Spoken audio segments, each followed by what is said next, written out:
como essas palavras estão penetrando no coração de vocês, né? Como, né? E você está crendo no que eu estou falando ou não? Olha, a responsabilidade é de cada um, né? Eu não tenho toda a verdade. Só que eu estudo esse assunto tem 40 anos, né? Eu não estou dizendo que tudo que eu estou falando, você não tem que concordar. O problema é o seguinte: se você não concordar, você não vai se preparar para o arrebatamento. Entende? Você pode até não concordar. E muitos, de fato, não concordam, né? Então, aí você não vai se preparar. Porque você se acomoda. Não, o pastor Zé está errado, o senhor não vem nesses próximos anos, ele não vai voltar. Isso aí é quase uma heresia. Preste atenção. A consequência disso é que você não vai se preparar para o arrebatamento. Entendeu? Você vai se acomodar, seguir um caminho normal, você não vai orar pela segunda vinda, né? E para você realmente estar preparado para o arrebatamento, essa deve ser a sua principal oração, que é a de Apocalipse 22, 17. O Espírito e a noiva dizem vem, né? Aquele que ouve, diga vem. Aquele que tem sede, venha. Quem quiser, beba de graça a água da vida. Da água da vida. Apocalipse 2, 17. Você não vai clamar esse versículo. Se você discordar, criticar, e eu não estou falando que eu tenho toda a verdade, só que o arrebatamento, o Senhor falou, é de repente, vem como um ladrão de noite. Várias vezes o Novo Testamento fala que ele vem como um ladrão. Você não sabe que dia que o ladrão vem roubar a sua casa. Então, o problema é esse, né? E se eu tiver certo? É outra questão. Se eu estiver certo, e você entrar num processo de criticar, de avaliar, tal e tal, pode ser que eu esteja certo. Eu creio que eu estou certo, do contrário, eu não estaria pregando isso aqui para vocês, né? Eu creio isso, dessa forma, né? E, então, mesmo que você crê como eu creio, ou você não crê como eu creio, prepare-se, porque ele vem como um ladrão de noite. Você já leu muitas vezes isso no Novo Testamento, né? Ele vem como ladrão, né? Então, de qualquer maneira, o importante é você se preparar, você e eu. Eu sei que eu tenho que estar preparado hoje para o arrebatamento, já que ninguém sabe dia e hora, já que ele vem como ladrão, eu tenho que estar preparado hoje. Então, o problema daqueles que criticam, e tem alguns que estão criticando, que eu acho isso normal, né? É aceitável você discordar, a discordância da forma correta é sadia, não é? Nós nos unimos para juntos buscarmos a verdade, não é? Então, se você discorda ou não, prepare-se para o arrebatamento, né? Agora, eu quero examinar aqui com você um texto que eu, de vez em quando, vou tocar nesse assunto aqui, entendeu? Que está em Mateus 16. Eu vou ler, verso 1. Aproximando-se os fariseus e saduceus, tentando-o, pediram-lhe que lhes mostrasse um sinal vindo do céu. Olha só, eles queriam um sinal de que Jesus era o Messias. Estavam duvidando que o Senhor fosse o Messias. Ele havia acabado de multiplicar os pães. Tem um sinal mais importante do que esse? Era a segunda vez que ele multiplicava os pães. Sobraram 7 cestos cheios. Tinham milhares de pessoas. Quando ele multiplicou os pães. Aí os fariseus vêm e perguntam que queriam um sinal. Será que teria um sinal maior do que esse? Da divindade do nosso Senhor? Tudo que ele estava fazendo, né? Então, quem não quer acreditar, ele não vai se preparar. E sabe o pior que vai acontecer com ele? Ele vai começar a perder o temor de Deus. O temor de Deus. Perdendo o temor de Deus, você perdeu tudo. Você não vai orar pela segunda vinda. Se você não tiver temor de Deus, você não vai orar pela segunda vinda. Você não vai ter verdadeiramente uma autoridade na sua vida. Não vai. E quem não tem uma autoridade na vida, enfim, alguém que vai ajudar você, que vai ser o seu pai espiritual, o seu pastor, o seu líder, aquele que aponta o caminho para você, aquele que te protege, aquele que ora por você, aquele que te alimenta com a palavra, né? Então, você não vai ter essa pessoa na sua vida. Porque você perdeu o temor de Deus, né? Foi o que aconteceu com os fariseus. Entendeu? Então, pediram-lhe que mostrasse um sinal vindo do céu.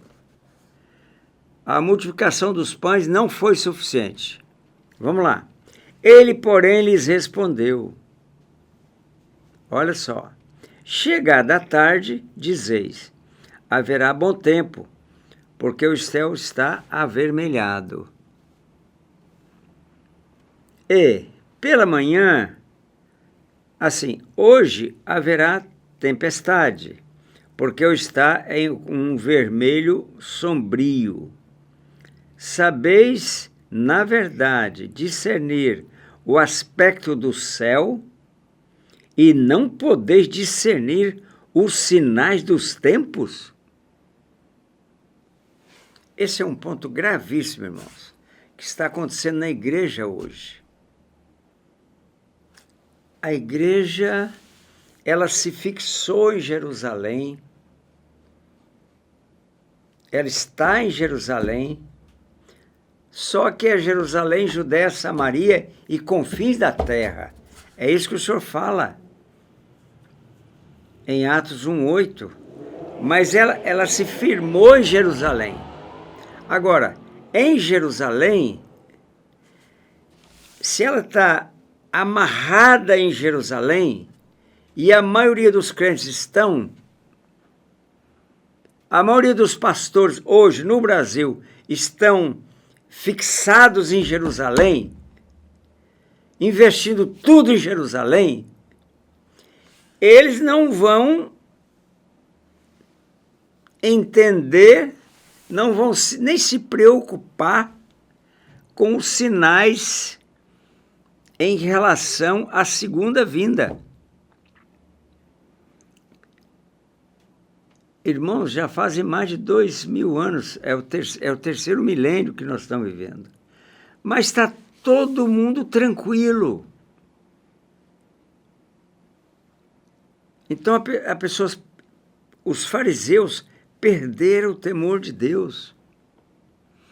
O Messias estava lá, no meio deles, conversando com eles. E eles pedem um sinal do céu ao próprio Messias. Eles crucificaram o Messias depois. Os saduceus e os fariseus crucificaram o Messias. Os saduceus foram os principais que atuaram na crucificação dele, mas foram os dois grupos que crucificaram. Porque perderam o temor de Deus. O engano vai entrando, vai entrando, vai entrando. As heresias vão entrando, vão entrando, vão entrando.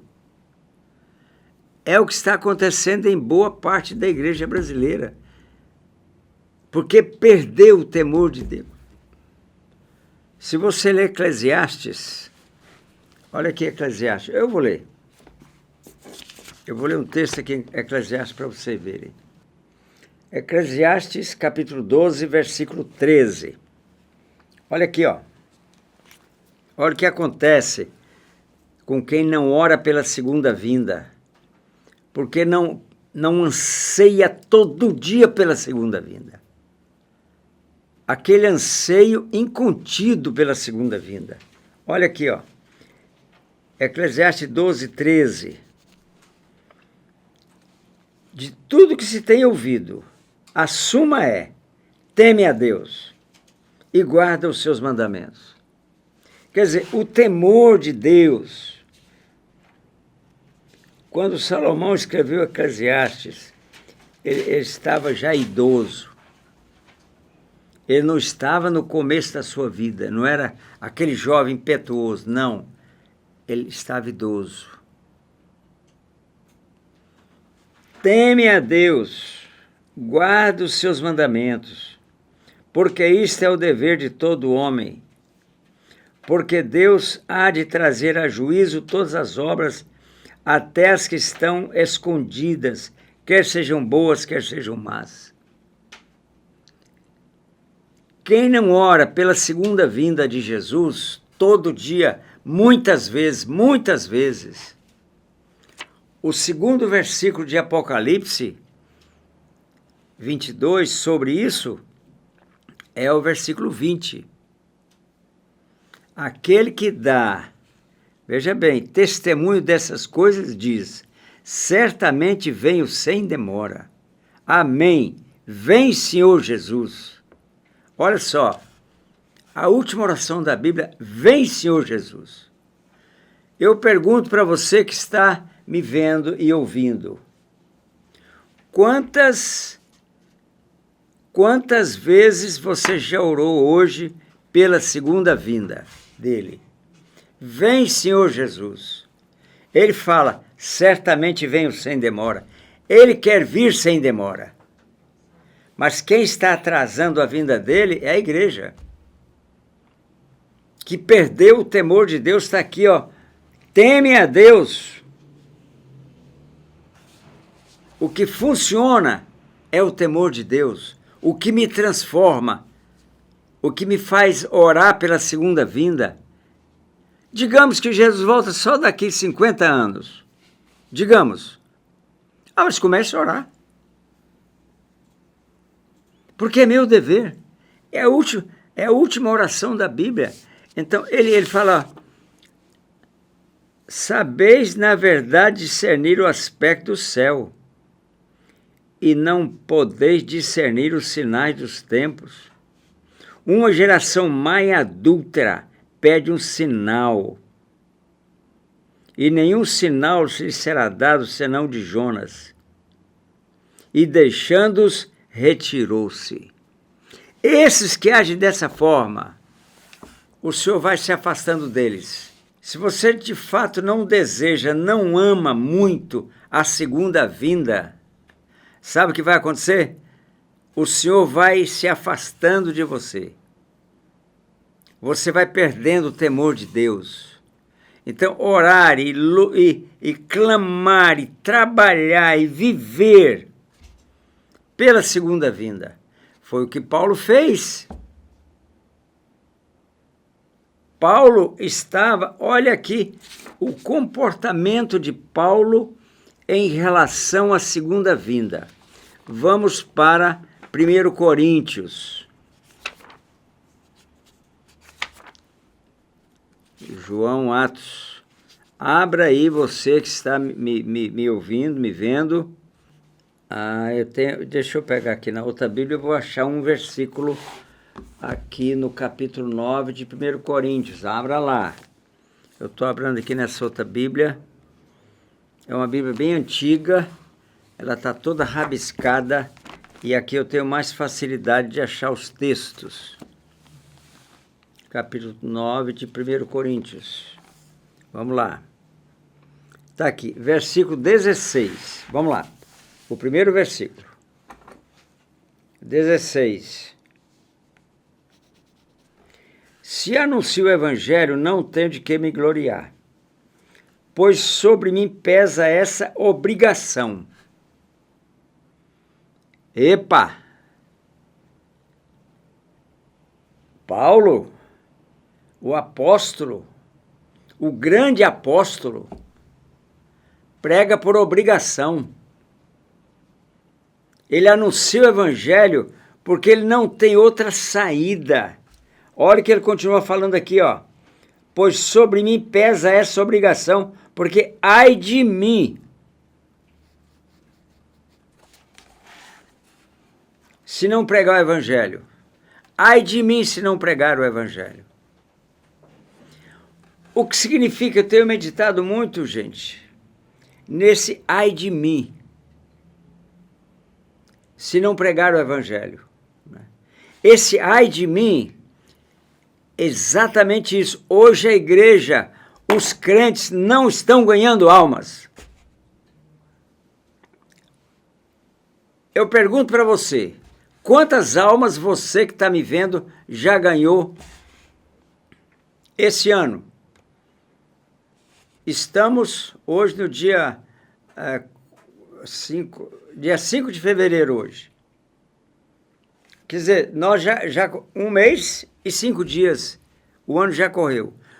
Quantas almas você já ganhou esse mês? Graças a Deus eu posso dizer para você. Isso, eu posso responder essa pergunta positivamente. E no ano passado? Quantas almas você já ganhou? Você ganhou no ano passado? Ai de mim se não pregar o evangelho. Porque se você não pregar o evangelho, você não vai nem se lembrar dessa questão de segunda vinda. E você precisa se envolver com a segunda vinda. Eu preciso me envolver. Hoje eu estou envolvido, irmãos, corpo, alma, espírito, totalmente envolvido com a segunda vinda. Sempre estive, tem muitos anos que eu estou envolvido com isso. E assim, irmãos, nós ganhamos almas, né? Nós temos uma obra, Deus me confiou uma obra chamada MCM, que está em vários países. Todo dia estamos ganhando alma nesses países, né? Então, muitos países, nós estamos chegando lá, ganhando almas lá, né? Estive na Amazônia agora, ganhamos almas na Amazônia recentemente, né? Então, quem não ganha almas é porque perdeu o temor de Deus. Ai de mim. Pensa nisso e comece a orar muito pela segunda vinda do Senhor.